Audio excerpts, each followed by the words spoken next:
Now in Visual Studio, first thing I want to point out is that I have it with two little green triangles. There's one over here, and I've got my Hello World program with a couple variables. If I click it, it runs it.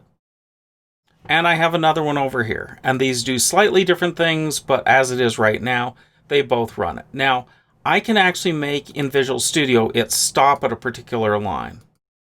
So I can go here and I can do F9, and I get this little red dot. So that when I run it now, over here, okay, it stopped, and I've got this set of things over here on the right-hand side, which is called a debugger, and it has stopped at this point. This is called a breakpoint, and you'll notice down here at the breakpoints, it lists that I have one, and what it says is stop and show me what the values are at that point in the program.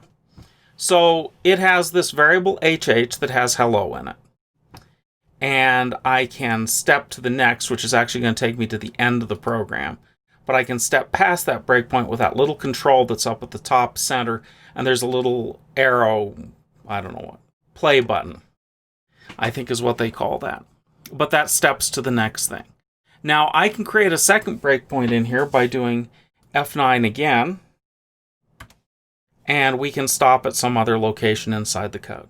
So you can have more than one breakpoint, and you can step through things and see the variables. Now, this is kind of like our visualizer, but in the visualizer, when we run stuff, we get a graphic representation. And if your program was very big, that graphic representation is totally unwieldy.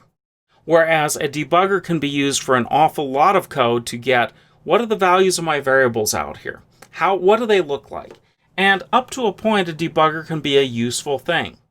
It's not the solution to all debugging problems. It's one way of looking at it.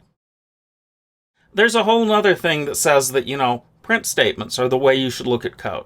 If you have code that runs a long time, like a server, or if you have something at a remote location, like I maintain some services in Tokyo, I can't use a debugger from here to Tokyo. It just doesn't work well. In fact, anything that has a GUI interface doesn't work well between here and Tokyo. Because if you look at about every foot, you've got a millionth of a second of time going down a wire between here and Tokyo. And there are a lot of feet between here and Tokyo.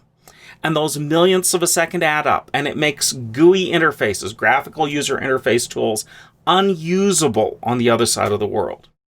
Whereas I can still do things with print statements. So you need to have a variety of tools in your tool chest on how am I going to fix a program? What am I going to do when it's on the other side of the world? What am I going to do if I'm the person that's in charge of, yeah, they're on the moon base and there's a half a second delay between me and them every time I go to do something? What am I going to do and how do I work that way? So let's take a little bit closer look at the print. I'm going to change it. And we're going to use one of these F things. F quote.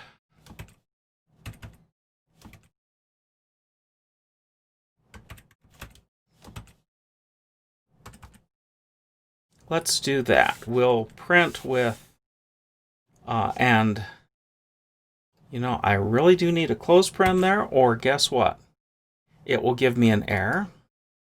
And I'll just do another print down there. And now I'm going to run it again, and we're going to see the different values that it's going to have when we actually use that same sort of a F:* string to format a string with substitution variables in it. So let's use this green triangle over here so we run the debugger and it doesn't run all the way through. It stopped at our first breakpoint. We still have hello. And now let's continue on to a little bit farther. Hitting that again doesn't do anything. I got to come over here and use the little blue triangle. And yes, we got down to the second breakpoint, which is world, and we can see our two variables, hello and world. So we get a view of what's inside the code this way. Now let's change something. Let's do...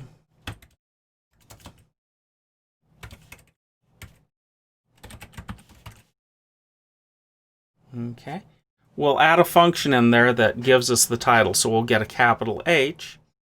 And then let's go back and let's run it again. Now the green triangle over here on the left should allow us to, if we finish the program, it will allow us to go in and run to the first thing.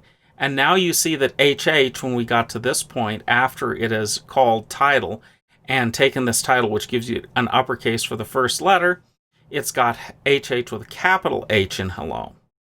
And now when we step next, it comes down to the end, and we still have HH with a capital hello. So at the end of line 1, okay, we have HH with a lowercase hello. In the next line, now remember, these equals in most programming languages. This isn't universal, but in Python, C, Java, Go, there's a whole slew of them. They're not like algebra. They don't say the left is a duplicate of the right. What they say is take the stuff on the right-hand side, calculate it out, whatever it is, and then stuff it in the thing on the left. Okay? So you got to think of it in a different way from that kind of an equals. It's not an algebraic equals, it's a different kind of operator. So we've got some assignments, and we can see how we can build strings and concatenate strings and stick them together and combine them and apply some operations to the strings. Now, there are literally 40 or 50 different kind of string operations. I've only used title. There's a whole library full of string things we can do. But let's take a look at another string thing called format. That's what we'll touch on next.